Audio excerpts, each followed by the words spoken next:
Welcome to Star Citizen and the third part of the hardware review of the VKB Gladiator NXT joystick series.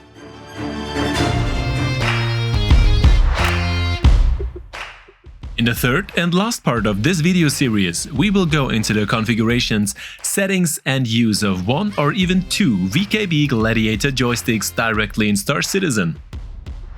In addition to our own key assignment suggestion, which you can import directly into the game, you will of course also receive a graphic overview of this, as well as the possibility of adapting this assignment according to your wishes. We also go into the most important tips and workarounds that you should know when using a joystick setup in Star Citizen. As a basis for our button assignment, you can alternatively use only one right stick, only one left stick, or even both in combination. But first of all, a big thank you to true ladies and gentlemen who make this video possible with their support as Patreons, channel members or Twitch subscribers. Thank you!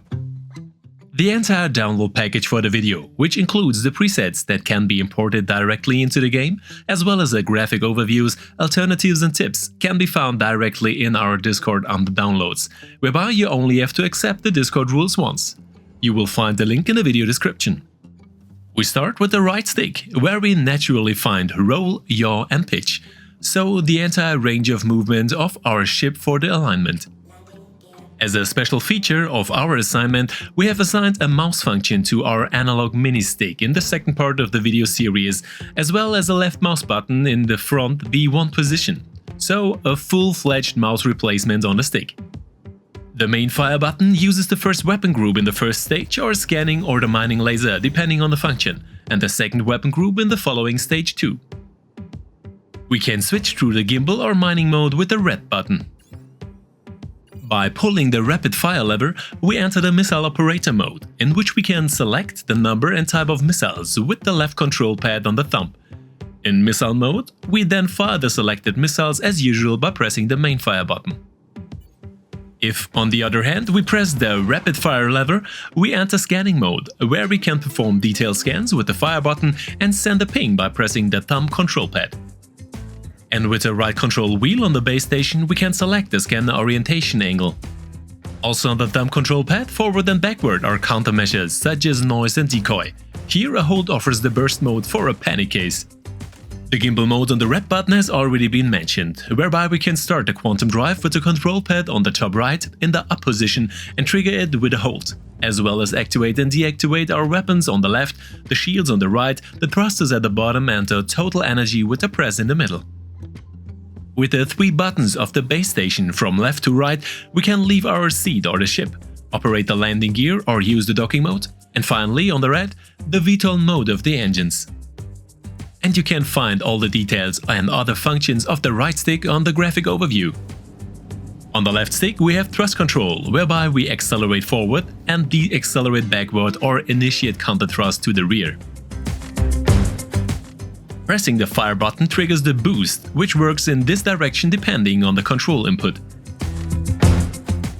Movements to the right or left also result in corresponding thrust movements in these directions, although these can of course be combined in each case.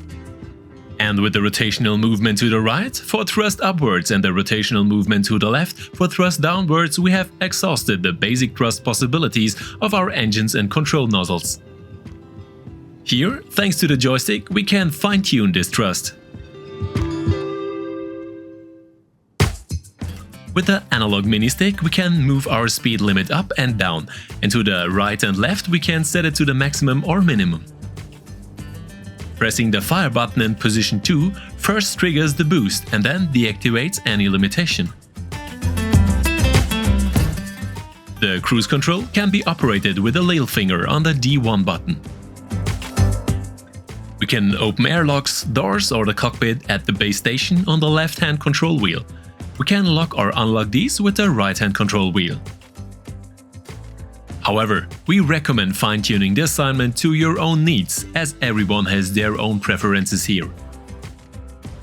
This is especially true for secondary functions or hardware specialities, such as the use of an eye tracker or simulator. Therefore, we have provided extensive head tracking functions for our Tobii 5 on the middle control pad. However, basic functions such as a space brake, thrust control or general control inputs are transferable in most cases. For our assignment, the premise applies that this is just as usable with only a right stick as with only a thrust control or left stick, and of course in the various combinations.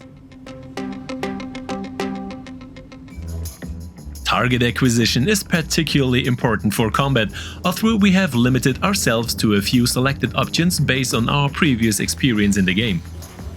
Thus, on the central control pad on the right stick, we have to the front the nearest hostile target in front of us, to the rear the nearest enemy target to our position, no matter where it is, to the left the switching through the sub-targets of a selected target, such as components, weapons or drives, and to the right all objects in front of us, no matter whether hostile, neutral or friendly, which can thus be marked as a target. By pressing the directional pad, we pin the selected target. So far, we have not needed more effective targeting functions in a normal battle.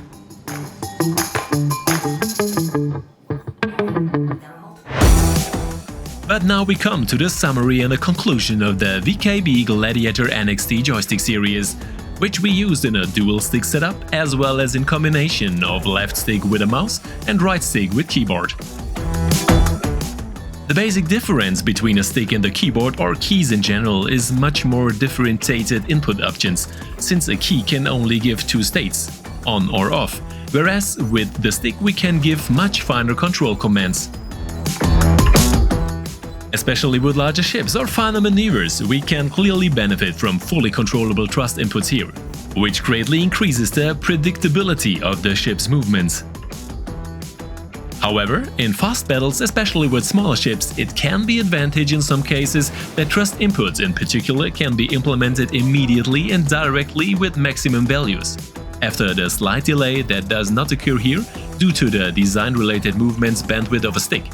However, in this case the predictability of the ship's movements is clearly less predictable, and the general handling becomes more hectic and unsteady. But let's come to the conclusion of the VKB Gladiator NXT joystick series in the premium version. These promise a very high quality feel, especially for the price a valuable feel, extensive configuration and customization options, as well as a modern and appealing look. The knobs and switches have a rich pressure point and never feel spongy. The multitude of push buttons and dual functions is convincing, which in combination with a very powerful and not required software offers enormously extensive customization possibilities. One example is the use of a full mouse function, which we found very pleasant, especially in Star Citizen. The rather clunky-looking massive base station offers a good hold even without a fixed screw or mount, but offers a rather conservative look here that does not quite want to match the stick. Qualitatively, however, the base with its solid metal plate and good accessibility for adjustments and the replacement of springs and components offers many possibilities. The underlying magnetic sensors work very precisely and do not develop a life of their own. In contrast to most other sticks, non-contact magnetic resistance sensors are used instead of magnetic Hall effect sensors, which are combined with a 32-bit ARM and intelligent controller. Additional options such as programmable LEDs or extensive multiple assignments of the buttons and axes are also possible, but not prerequisite. Moreover, no special drivers or software are required in the background, as these are only necessary for configuration changes or firmware updates. And right and left-handed users can also use the same hardware without restriction and adapt it accordingly. Especially in Star Citizen, it can happen from time to time that you find swapped joysticks after starting a game. Unfortunately, we can no longer fall back on a permanent solution to this problem. Therefore, we have to solve such a problem ourselves by opening the console and entering the command "Resort Devices." And of course, you can also find the short instruction as well as the command, which you can simply copy and paste in the downloads to the video. Another game-related problem can be the swapping of the control axes, which we can fix manually by inverting them. To do this, go to Controls in the game options and, very importantly, to the corresponding joystick. Then we can invert the respective axes, which solves the problem. In the download for the video, you will find our preset template of the stick assignment for left and right, which you can implement and adapt directly in the game. Overviews of the key assignment, blanco overviews which you can adapt yourself, and, of course, a short bilingual manual with all the necessary steps and workarounds. Thanks either to the creator of the blanco template, the Reddit user MITer. And in the video description, you will also find a link to a popular template for multiple joysticks of all manufacturers, from Star Citizen, Buskiller. Thank you! And if you have any questions, tips or hints, feel free to post them in the comments, watch the almost daily Twitch live streams or visit us in the Discord. I say goodbye, until next time, and as always, see you in the verse.